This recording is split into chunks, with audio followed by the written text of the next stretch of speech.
Lahore high court نے پنجاب میں election کی تاریخ نہ دینے کے خلاف کیس میں الیکشن کمیشن کو پیشرفت رپورٹ جمع کرانے کی ہدایت کر دی. ساتھ ہی درخواست گزار کے وکیل کو انتظار کرنے کی ہدایات جاری کی. فواد چودھری نے چیف الیکشن کمشنر پر انتخابات میں تاخیری حربے اپنانے کا الزام عائد کرتے ہوئے فوری تاریخ دینے کا مطالبہ کیا.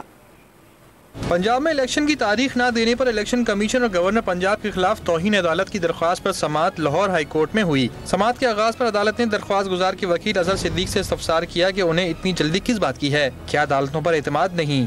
وکیل نے جواب دیا کہ الیکشن کمیشن نے پریس ریلیز جاری کی جس کے مطابق گورنر نے تاریخ دینے سے انکار کیا ہے. عدالت نے باور کرایا کہ پریس ریلیز کو نہیں مانتے. الیکشن کمیشن کے پاس اپیل کے لیے 20 دن ہیں. عدالت نے اپنا کام کر دیا ہے, اب انتظار کریں. وفاقی حکومت کے وکیل نے بتایا کہ الیکشن کمیشن نے آج اجلاس بلایا ہے جس پر عدالت نے الیکشن کمیشن کو اب تک کی پیشرفت رپورٹ جمع کرانے کی ہدایت کر دی. عدالتی کارروائی کے بعد پی ٹی آئی رہنما فواد چودھری نے چیف الیکشن کمشنر پر انتخابات کے انعقاد میں تاخیری حربے اپنانے کا الزام عائد کر دیا.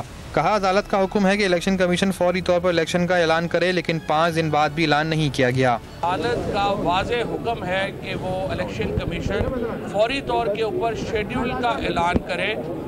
وہ اعلان جو ہے ابھی تک نہیں کیا گیا. گزشتہ چند مہینوں سے ایک سسٹمیٹک کیمپین کے ذریعے عدالتوں کے احکامات کو ردی کی طرح ٹریٹ کیا جا رہا ہے. سبطین خان نے گورنر پنجاب سے فوری تاریخ دینے کا مطالبہ کیا. کہا وہ گورنر کے خلاف کارروائی کے لیے صدر مملکت کو خط لکھنے جا رہے ہیں.